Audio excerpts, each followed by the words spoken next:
I'll take all those names. And she's a Lukenbach legacy. She's one of those people who has kept Lukenbach alive, the story of her father, all those years, the great and legendary Hondo Crouch. The Texas Hill Country is one of the most beautiful places on earth. In this podcast, recent Hill Country resident Tom Fox visits with the people and organizations that make this one of the most unique areas of Texas. Join Tom as he explores the people, places, and their activities of the Texas Hill Country. And we have a special introduction today, so take it away, Daryl. Hey, thanks for having us, Tom. We appreciate it. For the last couple of months and for about the next 3 weeks, we have a show up called Lukenbach Legacy, Cherishing a Sense of Place. It's the story of Hondo Crouch's daughter, Becky Patterson Crouch, or Crouch Patterson. I'll take all those names. And she's a Lukenbach legacy. She's one of those people who has kept Lukenbach alive, the story of her father, all those years, the great and legendary Hondo Crouch. And we've been thrilled for the last couple of months to have a show in 2 of our galleries here at the Museum of Western Art in Kerrville. And we want to encourage everybody to come out and see Lukenbach Legacy, meet Becky if she's here. And she's here a lot, and so we're glad to have her. But I wanted to introduce her to your listeners, to you, and let her tell you stories about the legendary place known as Lukenbach and the free thinkers of that part of the world. And it's just a fascinating story. And I've been telling people for the last couple of months, it's a unique world of different art that we've had up on these walls. It's a marriage of fine art and folk art. It tells stories, and that's what's important about the art, is that it's telling the story of a life well lived, Becky's life and her people, the Rials and the Shriners and the Steelers, and it's just a wonderful. We've got big maps on the wall of the ranch that was us, and then a bunch of paintings. 30-something paintings, and many of them are for sale, and we've sold a number of them. So people are coming to scoop up the art, the great art. And then there's a number of tapestries that are available to view and understand, look at them, liturgical tapestries. There's hats, and there's a case about Hondo Crouch and Lukenbach, and it's just a fabulous... And my wearables, Gary P. Nunn's jacket. Yeah. And the boots I designed for Rocket Buster. It's just a fabulous show Clothing. Of a lot of different things. And my goal here with the podcast today is just to introduce folks to the legendary Becky Crouch Patterson. Yeah. Let's get it right for once. I'm a little sleepy, but yeah, Becky Crouch Patterson, and author, artist, designer. And that's the way it says on the Cherishing a sense of place. And that's what it says on our little banners and all our literature it's gone out. A multifaceted look at a very fascinating woman, and we're glad in a beautiful museum. And we're glad to be able to call her. Before you leave, Daryl, tell us where we find out more about the museum. Always go out to, of course, we're located at 1550 Bandera Highway in Kerrville, Texas. You can always call 830-896-2553 or go out to museumofwesternart.com. It's not real creative, but museumofwesternart.com on the internet, and there's always more about the exhibitions that are current and upcoming. And you can even go out there and take a tour of the building on a virtual tour, if you will. Of course, we have a huge Facebook presence. Just look us up as Museum of Western Art Kerrville. And, of course, social media. And people can sign up for our newsletter. It comes out the first early in the morning on Tuesday of every week, and find out more about us. And, of course, we appreciate the support of the Hill Country Podcast and Tom Fox. Thanks very much. So knowing that I'm not going to get a word in edgewise, it's probably best for me just to slip away and let you enjoy the stories of Becky, and you guys have a nice chat. Thanks, Daryl. Thank you, Daryl. Let me take his mic. Well, Becky, first of all, welcome, and thank you so much for taking the time to visit with me today. I love this museum. It was designed by a friend of my parents, O'Neill Ford. My parents, Hondo Crouch and Shotzi Steeler Crouch, were so creative and dynamic and taught me how to be a Texan, to love the land, be a steward of the land. They gave me permission to be outrageous and extremely creative, whether they embarrassed me or not with their creativity, but Hondo was a folk hero. And what Daryl mentioned is, I remember walking in here, they sell my Western scarves here, my silk scarves. I said, what do you have to do to get into a Western museum? Do you have to paint a picture of a buffalo or a horse or a cowboy? I said, my people were sheep and goat people, and they were pioneers, and we're all still here. And so we are all related to the Steelers, Shriners, Rials, intermarried, and those families had ranching empires that created and developed a brand new Texas in the 1850s with building of warehouses and auctions and roads and counties, Rial County, and a bank, and still cherish their history. And the whole show is about that. I never painted these paintings thinking I would sell them or even have them in a museum or gallery, but I painted them to document my ranch, the inside of it and the outside of it, because my grandfather, Adolf Steeler, was the Angora goat king of the world in the 40s, as in Life magazine said. And so all of these paintings tell a story, and they're all interspersed with my excerpts from my 3 books. The books were Texana collectible bestsellers, Hondo My Father, The Ranch That Was Us, which has a Willie Nelson forward, and 50 of my paintings, and then my recent one, Luckenbach, Texas, the center of the universe. And I even prove why it's the center of the universe. People have no idea how dynamic it was in Sisterdale and Comfort and Kerrville, Bernie, all the little freethinker towns that were here in the 1850s. It's really amazing history. And I've been speaking on their Wednesday wine night, which is the second Wednesday of every month. Last month was about Luckenbach and its history, and on the 7th it'll be about Hondo and all his tall tales and pranks. He was a folk hero. So I went to college at the University of Texas in 1975. And for me, Luckenbach was a place that was also a state of mind. That's what he said. Steinbeck said that first. Hondo said Luckenbach is a state of mind. And he says we have an army that practices on Thursday, and we practice losing so we can get federal aid. Anyway, he wrote a column called the Cedar Creek Clippings in Comfort newspaper for 12 years.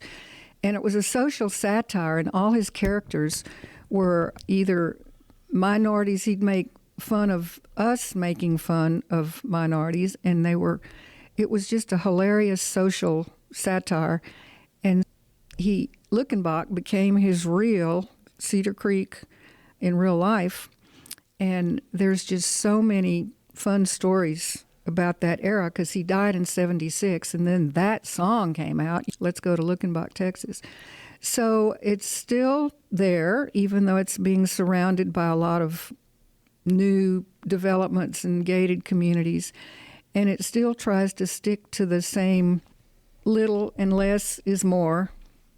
And so there's a whole case of Hondo's paraphernalia and memorabilia. He was an All-American swimmer in 1938. He was one of the first All-American swimmers and Southwest Conference champions at UT. And he was the captain of the team, and his little 3-man relay, which he was the anchor man in the freestyle, brought little old UT from number 40 to number 4 in the nation. And what was unique about his swim team in 1938 was they invented the flip turn, but they also invented the Aggie joke, which was they just took little moron jokes and put the word Aggie in it. 2017, he was recently inducted into the State of Texas Hall of Fame swimming. And because of his swimming career and coaching, we invented Camp Champions at Lake LBJ along with Darrell Royal. And so Hondo started out at Camp Rio Vista, Camp Longhorn, Camp Champions, and he really had a way with kids and teaching them how to swim. That's something maybe not many people know about him. So I actually moved to the Hill Country because I went to Camp Stewart as a boy. Mm-hmm. And I was living in Houston, and I thought, first of all, I'd never seen hills. And I came out here and I thought this was the most beautiful place on earth, and I always said I would move here if I could. Then after the pandemic, I did. Hondo had a remarkable way with the kids. When he was in his 20s, he lived with the George Hill family on Kirby Lane in River Oaks, and he started a little club or camp called Boys with Silk Stockings On, and would go around in his Woody and collect all of these little affluent kids, and he'd call them men. He said, "Okay, now, men, we're going to go make a cave today." And he'd take them to the park, and he said, "Now just start digging." And they'd dig, and they'd say, "Is it a cave yet, Hondo?" He said, "No, just keep digging." But no matter what he had for them, they just thought it was wonderful. And he gave them all nicknames like Panther and Secret Panel.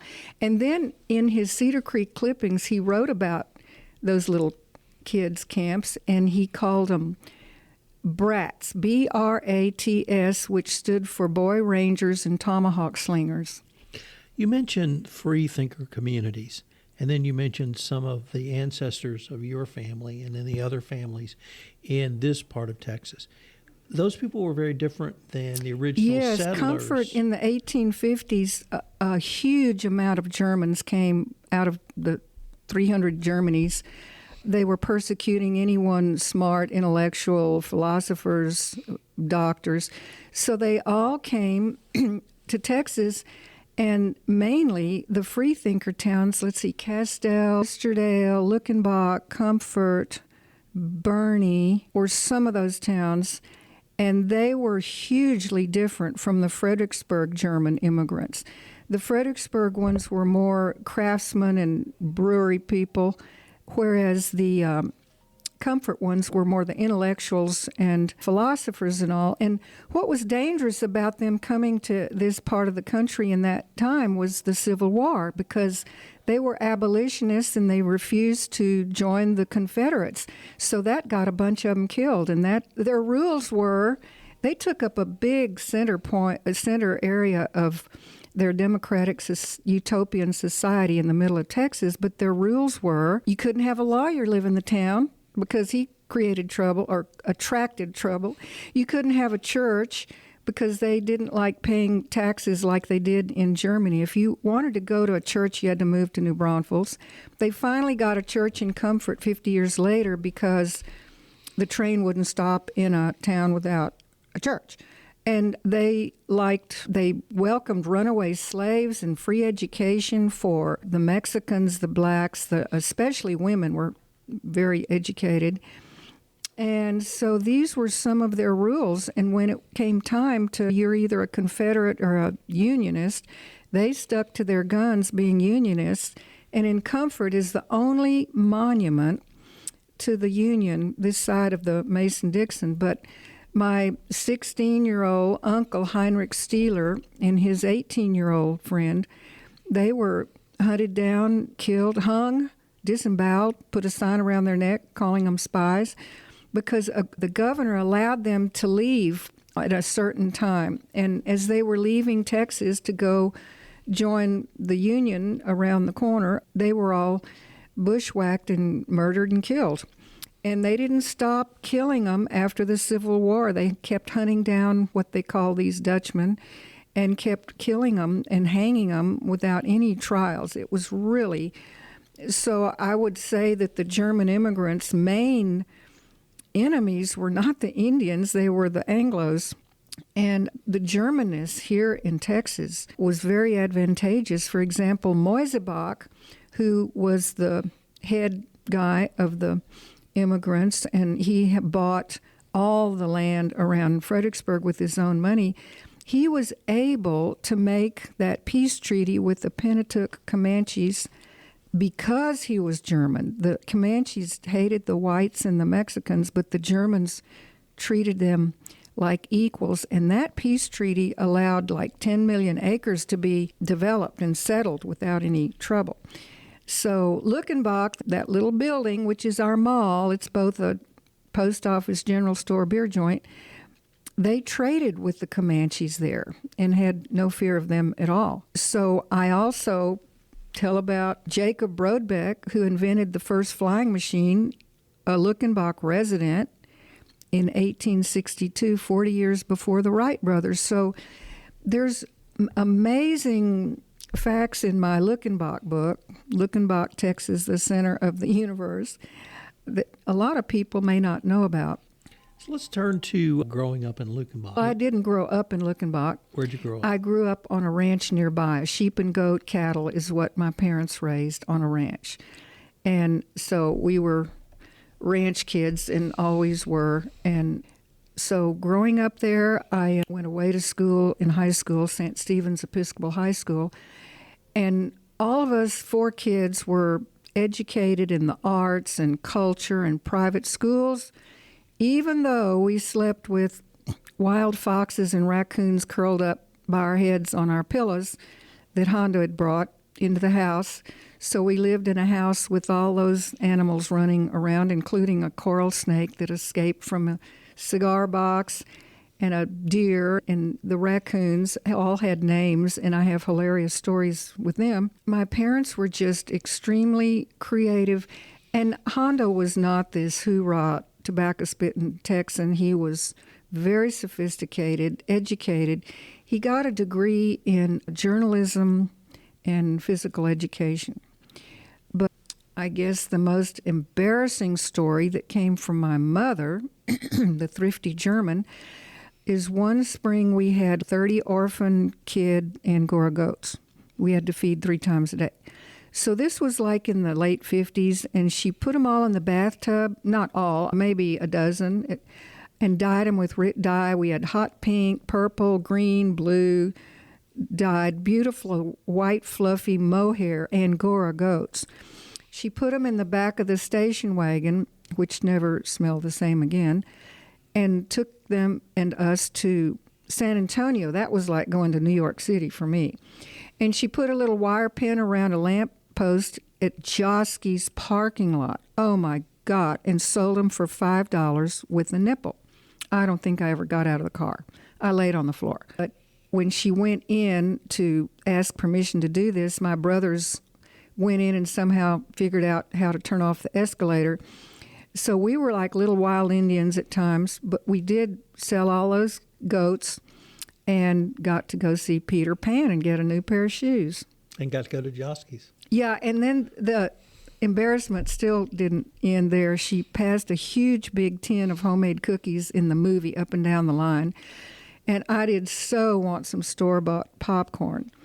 But so my parents were sophisticated, educated, but they did the crafts of the pioneers. My mother wove on a loom, made butter, taught Mexican folk dancing in the schools. And Hondo, as a folk hero now, since he died in 76, he was a raconteur, a humorist, a storyteller, a music man, all of those things that fascinated us, but he was a frustrating father and played a lot of pranks on us. Where did you go to college?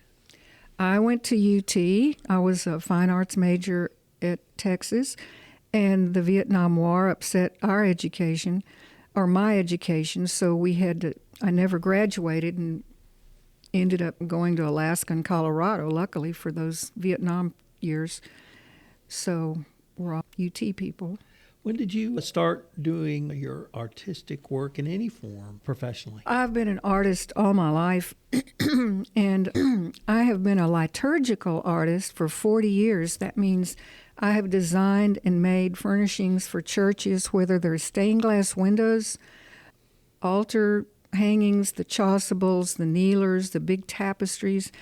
I think the largest stained glass wall I ever made is here in Kerrville at the Kroc Center, Community Center. It is a wall of Tiffany glass that's 12 by 20 feet. And then the largest machine-appliqué tapestry I ever made is also here in Kerrville at the Schreiner University Library. It is 5 by 15 feet. It is Psalm 8. And I had to cram all that under my little sewing machine, that big tapestry. So that has been the bulk of my years, is doing these textiles, whether they're for churches or individuals. All the James Avery years I did for all of his jewelry stores. But I've just been painting 2 or 3 years. in oil. And so this show, which has maybe 25 paintings, they're just all tell a story. And they are, half the show is sold, I think, already, but I've just been an artist all my life, and I hope I can continue to paint in oil. I had a fabulous mentor, Gladys Roldan de la Moras, who's a master painter and very on the cover of Western Art Collector magazine. So she got me started. She doesn't teach anymore, but that was my kick in the butt to get started. So I've seen the exhibit. We purchased one of the paintings. And which one? The little burrito. You did? Yes. Oh, that cute little donkey. My wife fell in love with it. That donkey was down the hill at the Steeler homestead. And my great-grandfather's, Herman Steeler's beautiful rock work, that house. And the guy that worked preferred a donkey instead of a horse to do his work. And I loved that it was saddled up with the quirt, the reins, the everything. He's all saddled up. That little white donkey. Thank you. But the thing that struck me about your painting were really two things. One, I felt like I had basically sat in your house or sat in your yard. Yeah, all those things are from my house. Exactly, and it was just telling a story. But the second thing was the vibrancy of the colors. It just seemed to jump out at me. And I can remember in the 60s when we got our first color television, and the networks were trying to use color to differentiate themselves from black and white, obviously. And so they made the colors so vibrant. And the vibrancy of your colors just jumped out at me as well. Well, thank you. I was, at one part of my life, married to a charro from Mexico City, and a charro is a gentleman horseman. They invented the charreada, the original rodeo, in the 1700s to show how they could control a horse or a cow with a rope, no fences or pins. So one whole wall is Mexican, and it's my charro friends doing those very difficult, skillful art of the rope events. And that whole wall is Mexican. And at the opening, I had my models come dressed in the China Poblana skirt, or the charro came dressed who did the Floreada roping exhibition here on my opening. One whole wall represents home. One whole wall represents Texas. One whole wall represents spiritual. And one whole wall represents the history of our ranch, which goes back to the 1878, I think, and how our ranching empire with the goats, the Angoras, and one whole wall of the shearing. He had 60,000 head of goats at the ranch at one time, and all their graffiti from the shearing barn wall is written on these paintings, the triptych one. I was standing with my mother in the Texas Institute of Culture's Becky Crouch in her 90s, and she was looking up at the wall that was featuring her grandfather, Herman Steeler, and prominent German immigrant ranchers. And she said, I cherish my ancestors and what all they did, the hardships they went through, what all they did, what all they stood for to bring us to where we are here today. So I grabbed that word cherish, and that's what I am doing too. I am cherishing my ancestors. And there's some of the quotes on the wall that go with my paintings that are in German. And the grandmother, for example, I never knew, Dora Neinhofer Steeler, who was killed on Highway 87. My grandfather and his brothers made Highway 87 by donating their land and gravel and caliche. They made that road, finished in 1934, and she was the first victim. Anyway, so to get to know her, I found a handwritten note in one of her books in German by the philosopher Goethe, who they all loved. And it says, whatever you do or think you can do, begin. That has a magic and a power to it. So here was my grandmother I never knew, but yet I grabbed that favorite Goethe quote from her. There's another quote on the wall in German from my cousin Felix Rial Sr. on his tombstone at the Turtle Creek Rial Cemetery. And it says, in German, it says, "Work makes life sweet."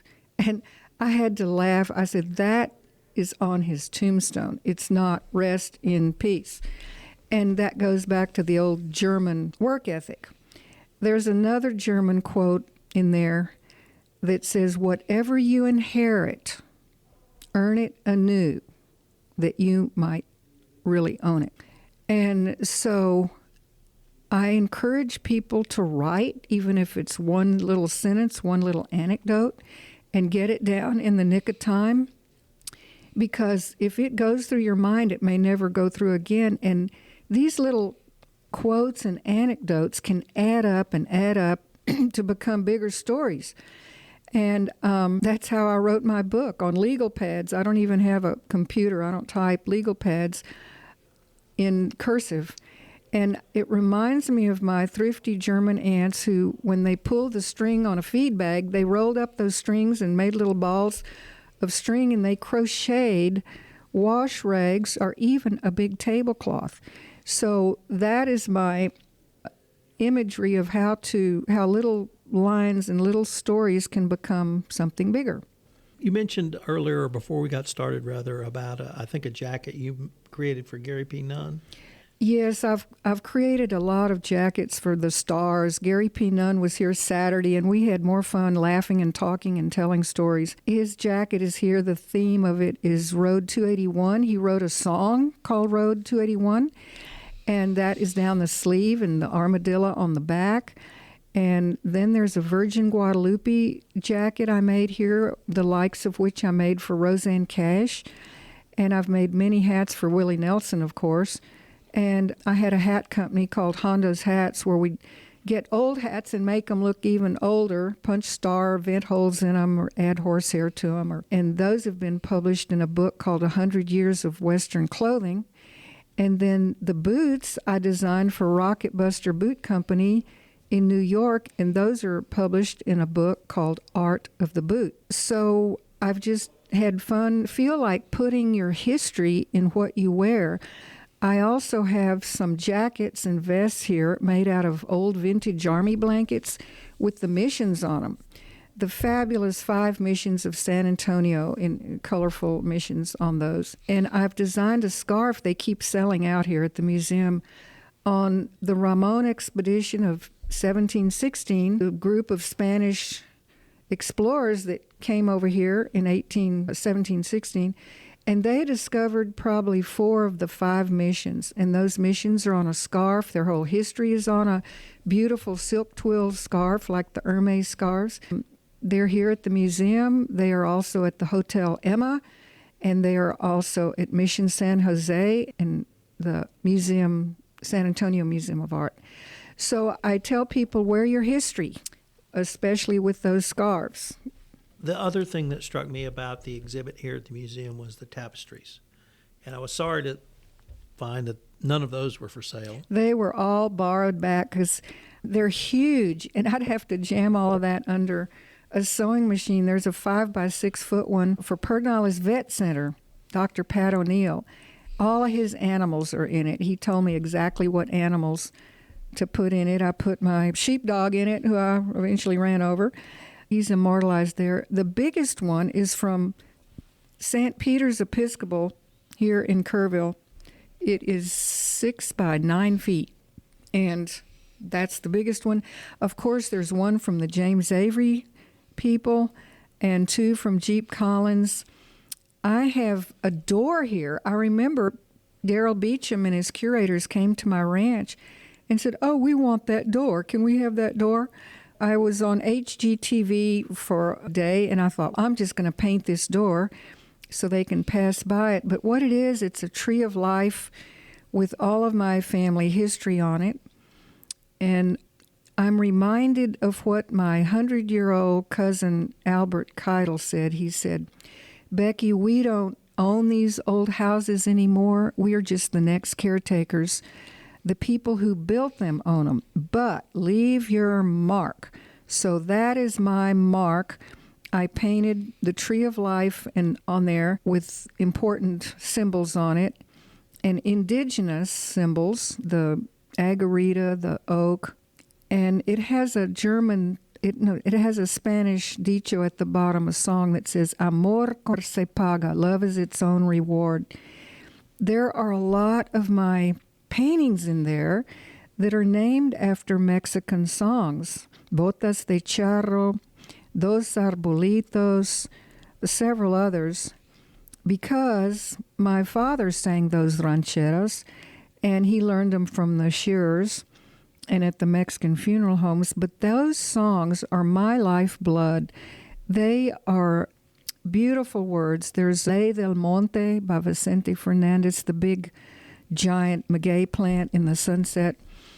And I have the words written by him, and that's a very personal, meaningful one to me. All of them are personal stories.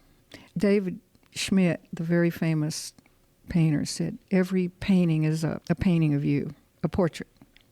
Could I ask you to maybe look down the road, and are you working on any projects, anything interest you? You're going to continue on? I'm going to continue to paint, I hope. And I still want to make a little book of my mother's sayings. The Ranch That Was Us was written so I could remember all of the fabulous things she said to me. And now that she is gone, I go back through there and pick out words that I need to edify myself with. Like one is, what are you going to do? Roses, pills, doctors won't help. Just move on. And my favorite line of hers is, I'm comfortable being uncomfortable. That is said by someone who has peace from living a tough, rough life. I'm comfortable being uncomfortable. And there's just a lot of her words and stories in there that are so poignant.